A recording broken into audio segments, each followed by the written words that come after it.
Oh, thank you everyone for joining today's webinar. My name's Dave and I'm part of the inquiries team at the college, at the Oxford Professional Education Group. So yeah, if you may have had contact with me previously. Just a note that today's webinar is being recorded so that it can be sent out afterwards. So just to flag that up. Today we'll be exploring major AI generative platforms used in marketing and discuss who owns content and dive in a bit in relation to its use for commercial purposes. Robin, will be delivering these, and she's a tutor at the college and also assists sort of companies and individuals in helping understand sort of marketing data and demystifying marketing tech as well, martech as well. So I'll pass it over to Robin to get started. But yeah, please do just type in any questions as you go through as well. Thank you so much for that introduction. So today we're going to be talking about who actually owns the AI generated content that we create as marketers and then implement into strategy, campaigns, and even things like social media content. We created the Martech Club at Oxford College of Marketing because this is a very fast-paced kind of environment, the marketing technology, the AI integration into the marketing arm at the moment. And things are changing incredibly rapidly. There are new platforms coming onto the market, new expectations from our consumers, our clients, the people that we interact with. And it's just somewhere that we can meet, discuss what is new on the horizon every 2 weeks on a Monday. And we also have a dedicated Slack channel where you can ask me questions, ask each other questions, and I drop information into over the week and kind of in the gap of our Martech sessions. So at the end of this, you'll get a Slack link that you can join to kind of get the PowerPoint slides from the session and also to ask any questions that you may have that we don't get answered during today. As with all of my sessions, if you have a question, please drop it into the chat because it's a strange old world that we're living in at the moment. And there are so many rules, regulation, compliance issues regarding AI that we truly need to be at the forefront of to be able to represent the brands we work with, the products that we showcase, and the campaigns that we create in the most possible positive way and most compliant kind of way. So who owns your AI generated content? That is the key kind of thing that we're going to be going through today. And this webinar will explore those major kind of generative platforms used in marketing that we kind of see and interact with a lot at the moment, discuss who owns the content, and dive into whether it can actually truly be used for commercial use. Yeah. So I'm going to go and take it right back to the basics. So we're going to start at the beginning. So what is generative AI? So it's a type of artificial intelligence that creates new content, such as text, images, music, or even code, for example, based on patterns and information it has learned from existing data. Unlike traditional AI, which typically analyzes data and makes decisions or predictions, generative AI is focused on producing new content. Yeah. It learns by training on vast data sets, and once trained, it can generate content that mimics the style, tone, or structure of what it was trained on. Okay. So these are the platforms like ChatGPT, which we'll be speaking about today, DALL-E, Midjourney, music generation models, and generative AI is widely used for tasks like content creation, design, prototyping, and personalization. It has applications in so many industries, such as marketing, entertainment, healthcare, but we're going to obviously talk about marketing today. Yeah. So another term that is kind of associated with all of this is AI generated content. Yeah. So AI generated content refers to text, images, videos, or other creative outputs produced by these artificial intelligence tools. These tools use advanced algorithms and machine learning to generate content based on prompts or existing data. AI generated content is widely used now within many aspects of marketing, such as copywriting, social media posts, blog articles, product descriptions, artwork, even video editing now, podcast kind of support. And as we know, it has so many benefits. Yeah, it includes things like efficiency, scalability, and the ability to customize content. But of course, as I always say, AI is not a replacement for experience or expertise. So it does still require human oversight to ensure accuracy, creativity, and alignment with brand voice. Yeah, so that's just the kind of basic foundational knowledge about what we're going to be talking about today. So do you think you own AI generated content that you utilize within marketing strategy or processes? You can let me know in the kind of chat if you like. And this question of ownership over AI generated content is a growing concern as AI tools become more integrated into our creative, professional workflows and processes.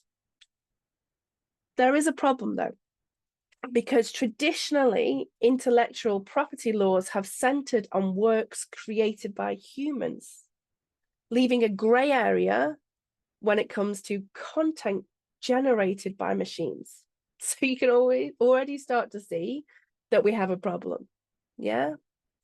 And we have adopted this technology en masse as a kind of workforce, as marketers, as businesses, as brands, and we are utilizing AI generated content daily. Yeah. But do we truly know what our rights are with that content? Is it appropriate to use it for commercial use? And should you actually be using AI generated content at all within front-facing marketing? So what are some of the key considerations when we start to delve into who actually owns your AI content? Yeah. So let's start with who controls the input. So ownership of AI generated content often hinges on the level of human involvement in crafting the output. Yeah. If us as marketers provide specific prompts, creative briefs, or proprietary data to the AI tool, we are likely, quote unquote, we likely have a stronger claim to the content compared to generic or predefined inputs. Yeah. The more personalized we create that input, the closer we are as a marketer to being considered a co-creator. And that is important. So we need to be able to state or showcase that we have co-created that output from the AI tool. So what is that actual kind of marketing impact? Why does that even matter to us? So when we invest in developing unique prompts or leveraging kind of proprietary, our own data sets, we can then create content that actually aligns closely with our brand identity. And this strengthens the argument for ownership and ensures that the content is unique to kind of our campaigns. If I go into ChatGPT and I literally just write me a social media post about an eco water bottle, can I truly state that I have co-created that output, or will that output purely be based on the data it has already been fed? Yeah. And generic prompts may lead to content that could easily be replicated by competitors, diluting your differentiation and your brand equity. So how are you going to ensure that you can be classed as a co-creator in this kind of instance? Yeah. So that's one of the key considerations that we need to consider as marketers when we start to try to claim or take ownership of this AI generated content. We then have things like terms of service of our AI tools. How much of the fine print do you actually read when it comes to using AI-powered tools to create things that you utilize within your marketing processes? Most AI terms of service within AI tools will outline ownership rights for content generated on their platforms. Some platforms do grant full ownership of the output to the user, while others totally retain usage rights, allowing the provider, the creator of that platform, the owner of that platform, to reuse, modify, or even redistribute the content overall. So what is the marketing impact there? So if we as marketers are unknowingly using tools that retain rights over the content that we are creating, over that generated content, we can face risks such as duplication. So the content appearing in competitors' campaigns, for example. We can not then kind of go down the road of IP or infringement kind of laws. And this can truly harm or damage your brand's exclusivity and integrity. So clear understanding of those terms is vital for safeguarding what could be then considered your intellectual property, especially if you're using sensitive or kind of proprietary kind of messaging. So all of a sudden, we don't have imagine using an AI tool to create different kind of content that you then utilize and put out into that world, and you suddenly spot that it's being used by a competitor because the platform has been able to retain the usage and rights and modification of the content that you have created. That could be devastating for the outcome of that campaign. So that's the second thing we need to truly consider. We need to truly look at what the terms of service that we are agreeing to as users of that AI platform, we are agreeing to. Yeah. So the next thing is copyright eligibility. So copyright laws in many countries require human authorship for protection. So this means that AI generated content may not be truly eligible for copyright, leaving it in a total legal gray area.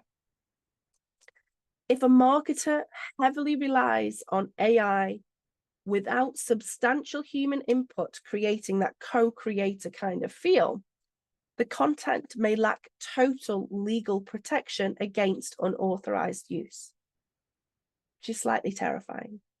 Yeah.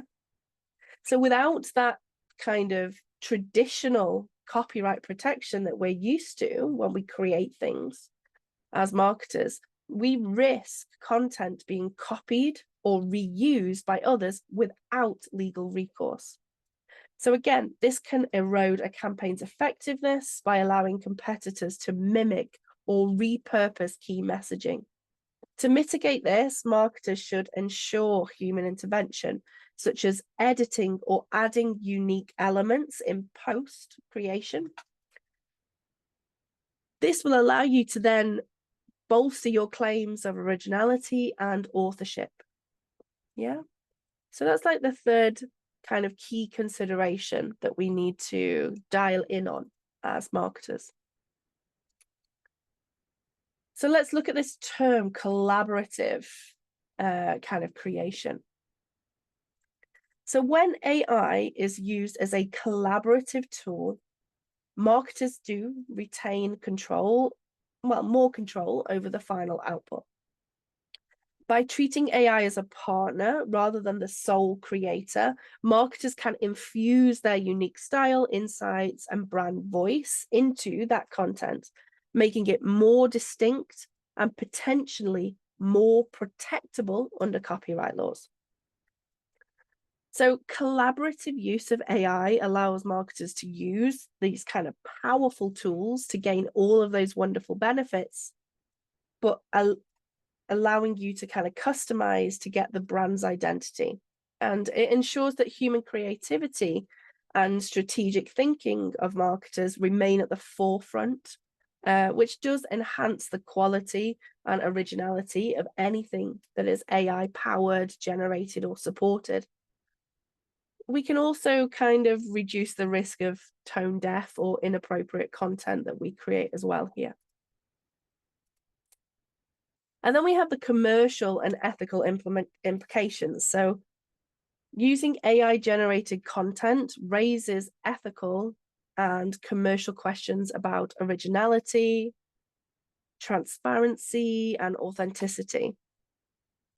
Consumers may view overly automated content as inauthentic, potentially damaging trust.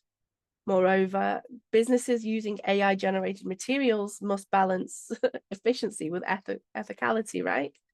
So we need to make sure that we are doing things like citing and crediting sources, ensuring compliance with intellectual property laws. So marketers who do prioritize transparency and authenticity in AI usage can build stronger trust with their audiences. And we are now being more and more expected to disclose when things are AI generated. There's also kind of issues where when we don't claim that we are using AI to create something and an individual trusts that it's created by a person, we then end up in this kind of mistrust area, which really does erode kind of brand identity, brand purpose, and all of that wonderful work that we have put in creating that kind of environment for our clients, communities, and people that we interact with to truly understand what our brand does. Yeah.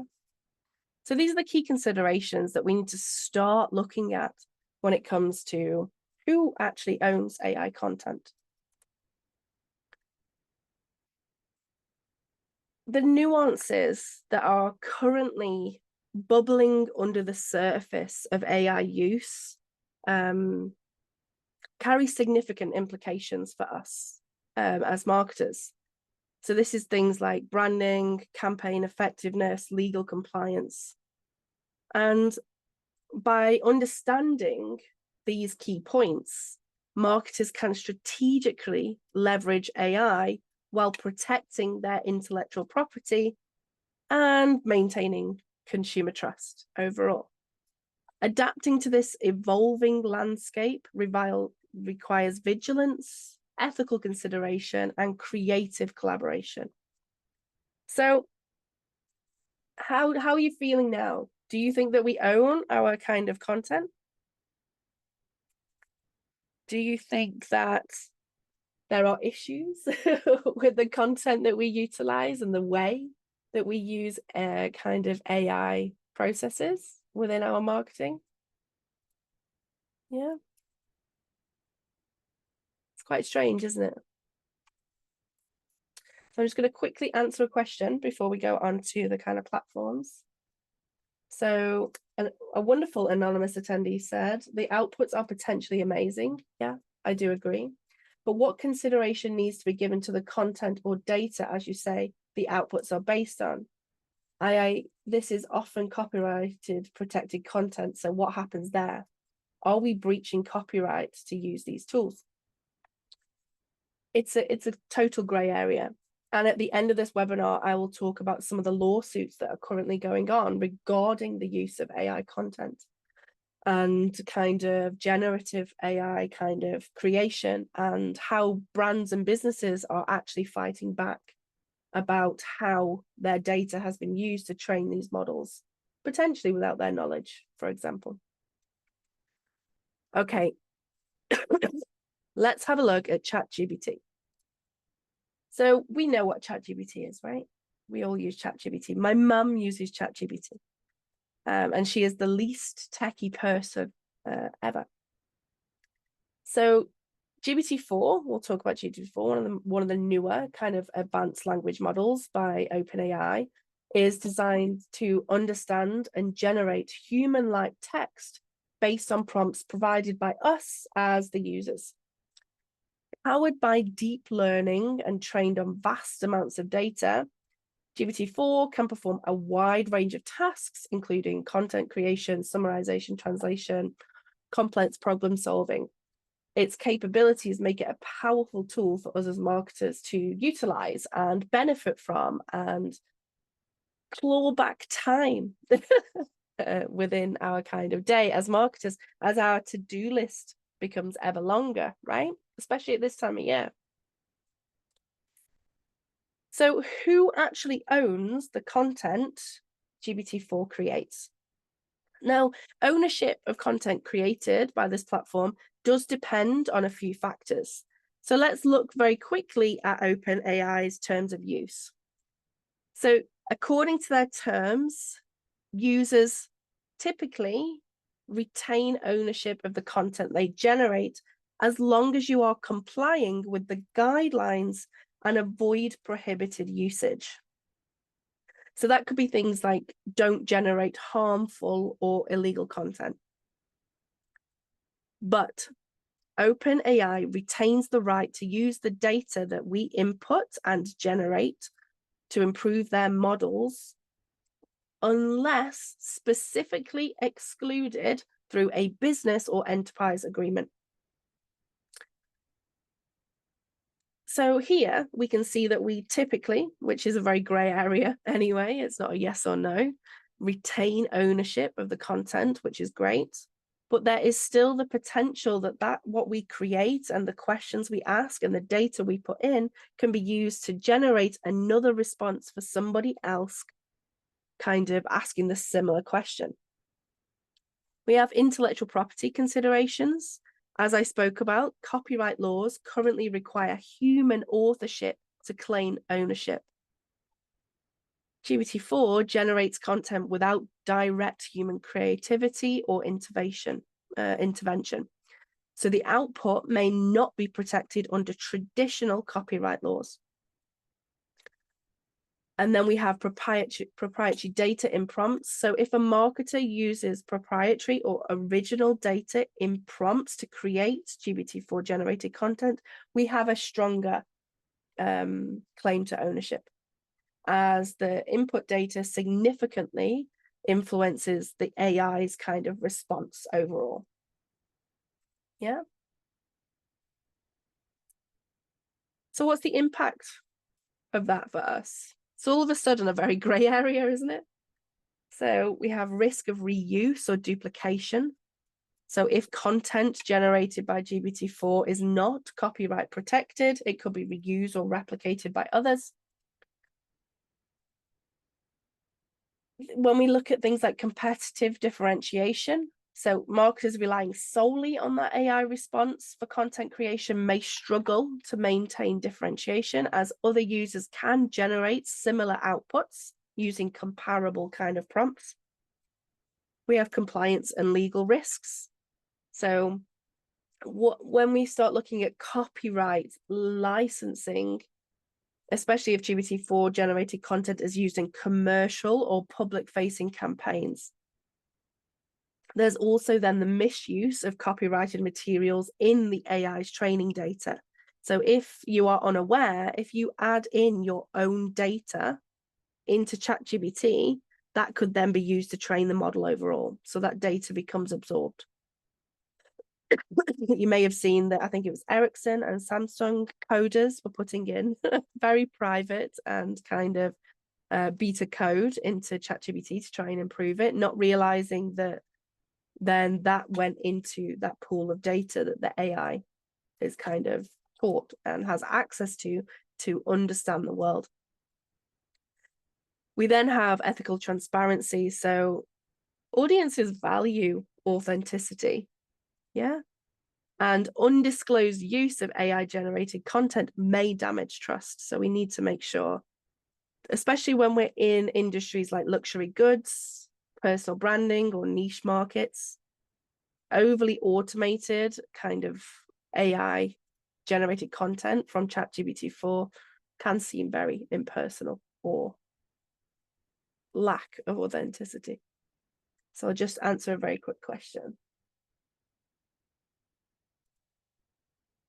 Oh, that's quite an interesting one. That's like a riddle almost. So if your output has been created using someone else's content as the starting point, should they co-own the output? I don't think they would co-own the output, but potentially you are infringing on their copyright, especially if the AI model takes it as verbatim and you just change a few words and it very obviously is similar to X, Y, and Z brand's way of talking about a certain product, for example. So I think that's quite interesting that all of these questions start to bubble up to the surface and become something that we then need to think about, right? So what do you think? Are you going to have a bit of a frown when you next kind of utilize ChatGPT content within marketing? Because let me just talk you through some of the kind of things that are going on with ChatGPT. So Byrne Elliott, it's an analyst at Gartner, he stated that when it comes to intellectual property, the model for ChatGPT, it's trained on a corpus of created works, and it is still unclear what the legal precedent may be for the reuse of this content if it was derived from the intellectual property of others. And at the base of it, that is what ChatGPT is. It has collected information, it has access to databases of other people's work, images, content, all that kind of thing. And that's how it sees the world. Yeah, that's how it was taught. That's how it creates the answers to what we ask it. So when we're looking at kind of how ChatGPT creates generated content, we all of a sudden have oh, okay, this isn't actually new, for example. And for a work to enjoy copyright protection under US law, the work must be the result of original and creative authorship by a human author. Absent human creative input, a work is not entitled to copyright protection. So, for example, in that instance, the US Copyright Office will not register a work that was created by an autonomous artificial intelligence tool. So what do you think? What do you feel about ChatGPT and using their kind of stuff now? So there's just a couple of questions come in from that. So then if you create commercial gain from the output, the original author should be compensated. So this is where it gets even grayer, right? Because if you have co-created something with ChatGPT, you have put your own data in, or you've iterated the prompt enough that it is co-created, you can be classed as the author. But the way ChatGPT has created that content is it has gone and read its own data, and the data it has access to is reams and reams and banks of information created by everybody else. So you can see that this starts to become more and more complicated when you look at the actual ownership and understanding of who owns AI generated content. Okay, there's a lot more questions, so I'm going to carry on and then I'll come back to those. So let's look at DALL-E. So again, we're in the OpenAI family here. So DALL-E is an AI-powered image generation model developed by OpenAI. It can create high-quality images from textual descriptions, our prompts, allowing users to generate visual content in a variety of styles, formats, and themes. It's a very versatile tool for creative professionals, including marketers, yeah? We can use it to produce graphics, concept art, visual prototypes, promotional materials, all of that wonderful stuff. It's highly customizable and it's powerful, yeah, especially within content creation. So who owns the content DALL-E creates? So again, according to OpenAI's policy, users typically own the rights to the images they create, provided the images are used in compliance with the platform's guidelines. Again, though, they retain the right to use generated images for training and improving its models, unless users enter into specific agreements that limit such usage. So what are the kind of issues here? It's like the copyright eligibility is also a problem. So many jurisdictions do not grant copyright to works created solely by AI without substantial human involvement. But again, marketers who refine, edit, or integrate these images into broader creative works may strengthen their claim to ownership. And then we have training data and ethical considerations. So the AI model is trained on vast data sets that may include copyrighted or proprietary works. Although OpenAI takes precautions to try and mitigate it, there is a potential for a legal or ethical challenge if a generated image closely resembles previously copyrighted material. Yeah. So let's now move on. So what are our impacts here? So we lose our exclusivity and our competitive edge as marketers because we struggle to maintain exclusivity if AI-generated visuals are not copyright protected. Competitors could replicate or adapt similar outputs, diluting the originality of campaigns. We then have a risk of legal challenges if we create something that looks vaguely similar to a Coca-Cola ad maybe 4 or 5 years ago, because you've asked it to use that kind of style. We can kind of have a problem where the image that is created resembles those copyrighted works. Marketers could face intellectual property disputes. This is especially risky in high-stake campaigns where originality is critical. Yeah, it's a wonderfully diluted world out there. We are fighting for the kind of connectivity and the response and the pushing people along a sales funnel that we want to do within a kind of sales and marketing kind of function. So we don't really want to be looking like everybody else, right? But there is also kind of positives because DALL-E reduces the time and resources required to produce visual content, making it a cost-effective solution for marketers. But again, we need to not be heavily reliant. So what do we think here?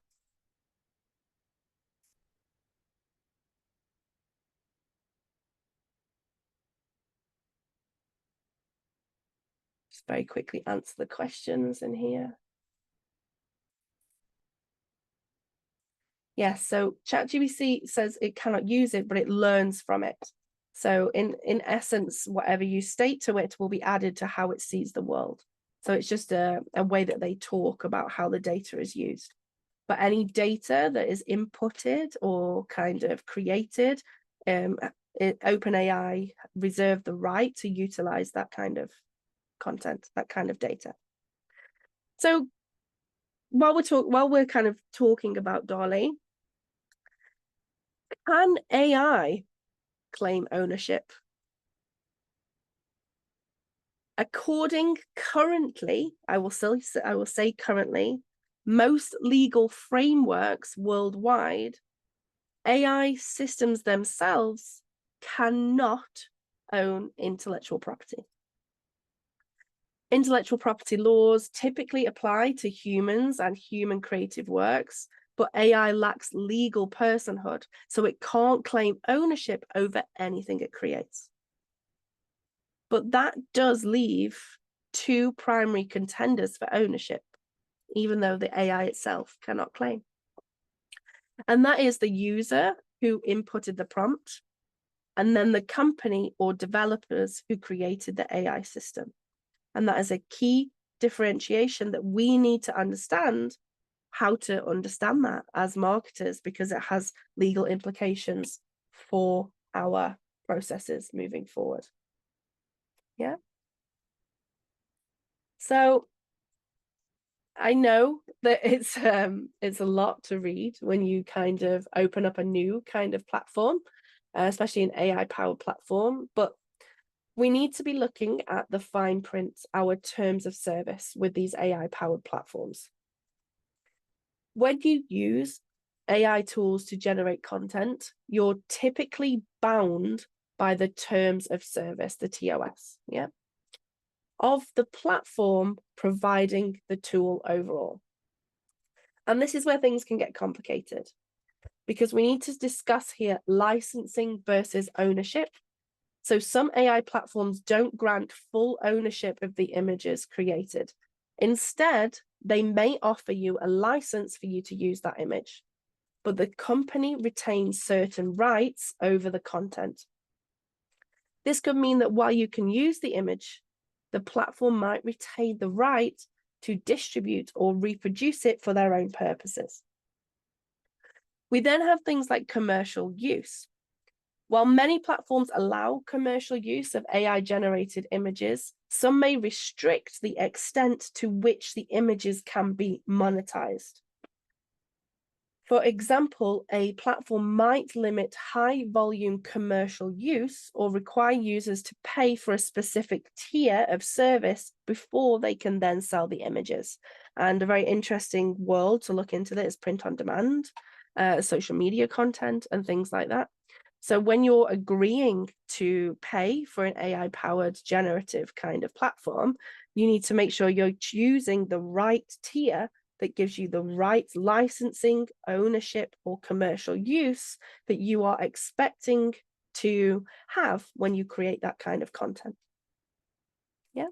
So it's really really important that you go deep dive into those kind of terms and conditions. So let's look at our legal considerations.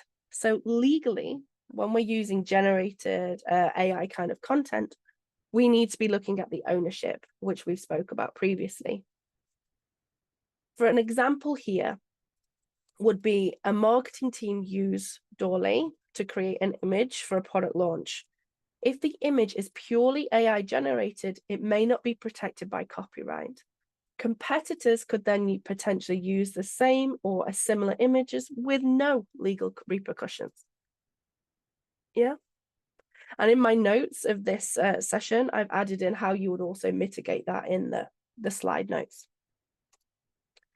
We then have terms of service of AI platforms. So again, I'm going to reiterate that we need to really dial in on what the platform is allowing us to do with that AI generated content. So for an example here, from a marketing perspective, a company uses an AI tool to generate slogans for a campaign.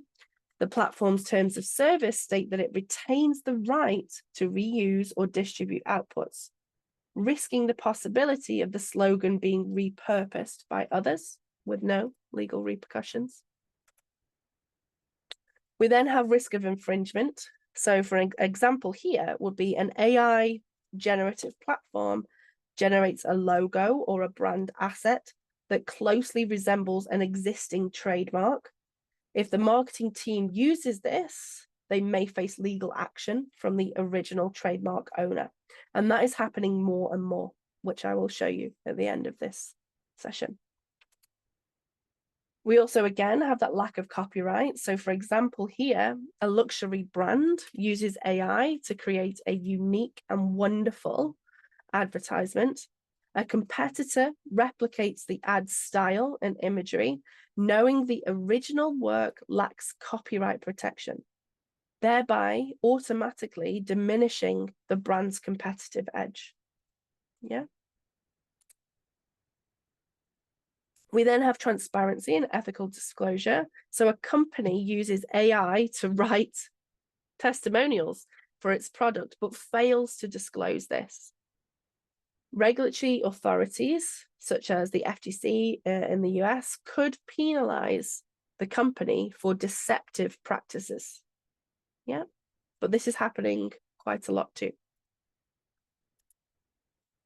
licensing restrictions. So a small business uses an AI tool under a free license to create promotional videos, not realizing the license prohibits commercial use. This results in a breach of that license agreement. Yeah, because they didn't understand what it actually allowed them to do with that AI generated content. We then have things like cross-border legal variations. So let's say a global brand uses AI to generate imagery for a campaign.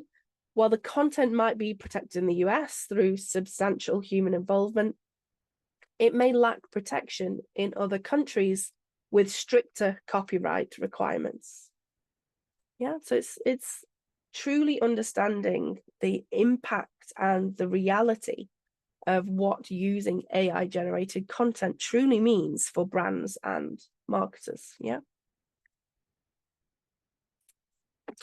And then we have things like protecting brand reputation. So for example, let's think a clothing brand uses AI to generate social media posts, but potentially one of the posts inadvertently contains imageries associated with a sensitive historical event within a different kind of country or culture, maybe. This could spark huge backlash. And we need to be able to navigate these kind of complexities. So very quickly, a very easy way for us to do this is that we need to understand the platform's terms, so ensure that AI tools terms align with our intended use. Involve human oversight. I always say that AI needs to be supported by our expertise. So add unique human contributions to AI generated content to strengthen copyright claims, for example. Vet your content thoroughly. Make sure that we're minimizing risks of like plagiarism potentially. Disclose AI use when necessary. So be transparent about AI involvement to maintain consumer trust and regulatory compliance. Seek legal guidance when you are unsure, especially for specific jurisdiction kind of laws to mitigate any risks there. And by taking these steps, we can leverage the benefits of AI generated content while minimizing the potential legal and ethical pitfalls, because we do not want to fall foul of that, right? As marketers overall. So can you use images, for example, created by DALL-E commercially? Yes, depending on a few things. So you can often use AI generated content commercially, but it depends on the platform's terms of service. Yeah. So if we look at things like ChatGPT and DALL-E, they do allow commercial use, granting users ownership of generated content as long as you follow the rules.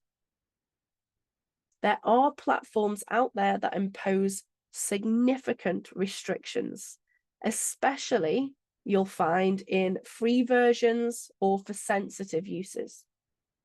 Always review the terms to ensure compliance before using AI outputs in commercial projects. Yeah.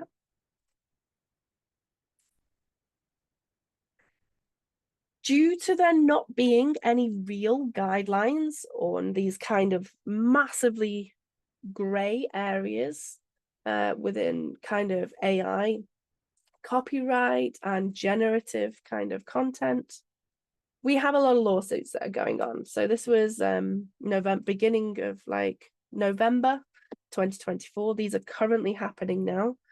So New York Times versus OpenAI. So the New York Times says it spent 150 hours sifting through OpenAI's training data, looking for potential evidence on copyright infringement. And apparently OpenAI have deleted all of that. So there's a lot going on within that kind of space. The news agency ANI has sued OpenAI for using its original news content in an unauthorized manner. There's been an expansion of Elon Musk's lawsuit against OpenAI to include new defendants. And there's just so much going on in this space because this technology expanded, it exploded, and we adopted it very quickly because of the wonderful benefits that are truly available to us as marketers within this space, right? Why would we not want to integrate these wonderful processes of generative AI into our kind of workload? But as you can see, due to there not being an understanding of ownership, licensing, commercial use of this generative content, we have started to hit a wall, and there are started to be repercussions of this kind of unauthorized use.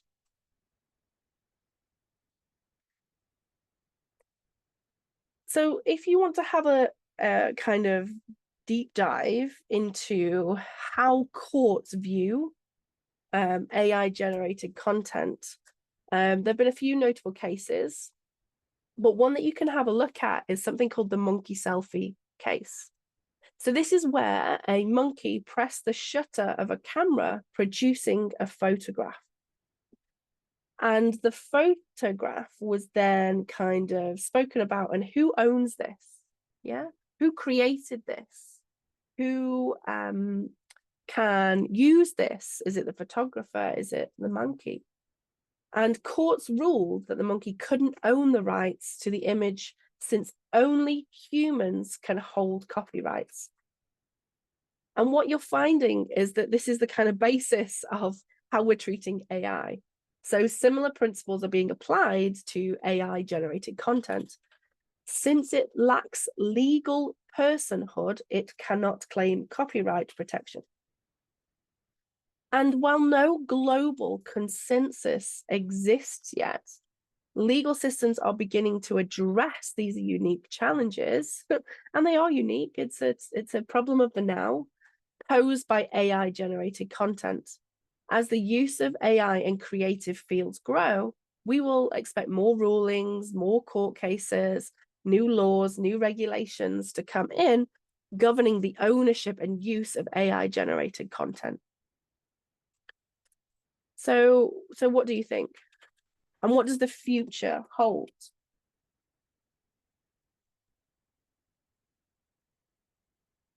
Okay, so there's some questions there, but if you want to let me know, what do you think the kind of future of content is?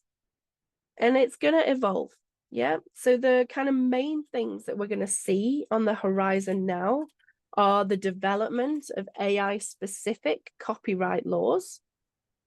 We're going to truly start to see what shared ownership means between us as the person that prompts these things and the machine that creates this back for us, and what those models look like.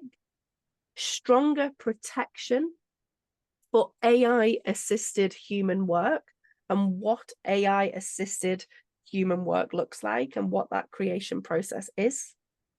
There's going to be changes to ethical and transparency standards. There's going to be a huge rise of licensing models and multiple tiers and the differences between commercial and non-commercial kind of use. There's going to be, at some point, there has to be a global harmonization of the way that we deal with this.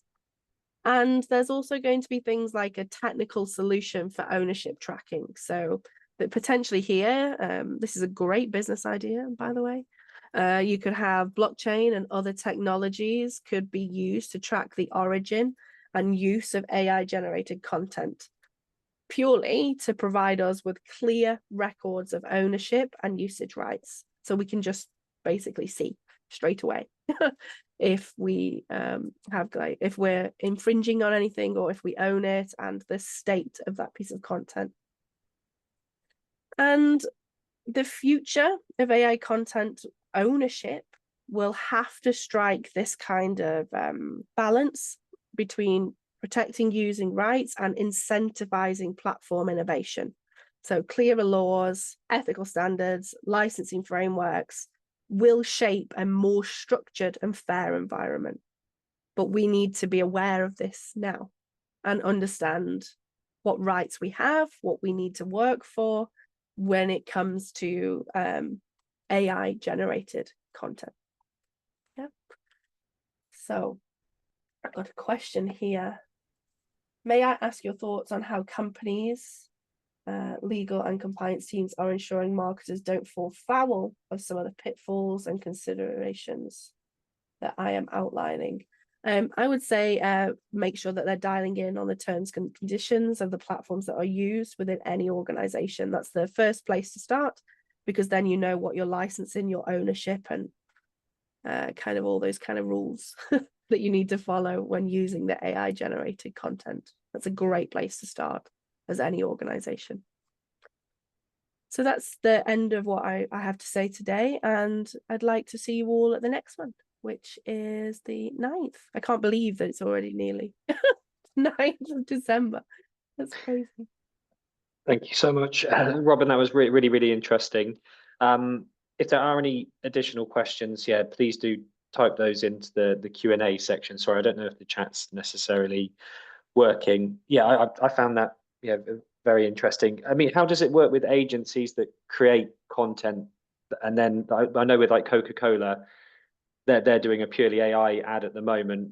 Do agencies like advertising agencies hold any copyright over like previous content they've created at all, or not really? Potentially, depending on if they're using their own in-house AI built kind of platform that they've created to create that kind of content. But certainly, if they're using a platform that retains commercial usage or repurposes the data, we could see in a couple of months' time a very similar ad, but for maybe Lidl Freeway Cola, for example. Because, but I actually believe that they've pulled that one due to the backlash online. Oh, really? Yeah, and people weren't happy. Coca-Cola is a beautifully authentic brand, and it has this beautiful kind of way of showcasing itself. And that it was a bit of a mismatch with expectations and reality, I think, from a brand kind of thing like that. So I'm just there was just one about sort of signing up to the Martech Club, and I've sent a link over to that person perfect. sort of directly as well. I believe we'll be sending sort of like a follow-up after this, but if anyone had any sort of additional queries about CIM sort of accredited awards or different qualifications we offer, I'll also type in sort of the inquiries. Yes, I'm quite partial to this one. The one at the top. I absolutely love this one. We go really deep into the foundations of AI technology and kind of how you can truly begin to kind of integrate it into your organization's strategy for marketing and your own kind of marketing strategy. And then here is they're really good, these ones. I think just that they're just assessed by a short online exam as well, aren't they? The sort of like accredited awards. So yeah, you can come out with a qualification after attending. It depends on how you do it, but I think it's a 1 day or 6 sort of session course as well. Yeah, and I think marketing changes so quickly, and this allows you to truly deep dive into some glorious areas that are like very now and very expectant within kind of the marketing world. So I think they're a really clever way to stay up to date in a formal way and to be accredited for it, to showcase that you're great in those areas. So I think it's quite good. And yes, you can join the Martech Club by this Slack link here. Perfect. Well, yeah, thank you so much again, Robin. I don't think there's any other questions that have come into the Q&A. I think there's just one more. Perfect. So it seems like many of these considerations apply mostly for big corporations that have the firepower to fight corporation infringement in the first place. Smaller companies or small marketers can't, even if they wanted to. And it seems to me like there are ones using tools in order to save money and optimize time. Yeah, absolutely. To see your kind of data that you've put into a generative AI platform then being used by somebody else as a small company is terrifying, because it is a lot of legal power that you may need to kind of fight that. But the whole purpose of this is, as a small company, you can still implement all of these great considerations to make sure that you have the biggest chance of owning your generated content and understanding what platforms allow you to do with that content commercially, license wise, and as a business in general.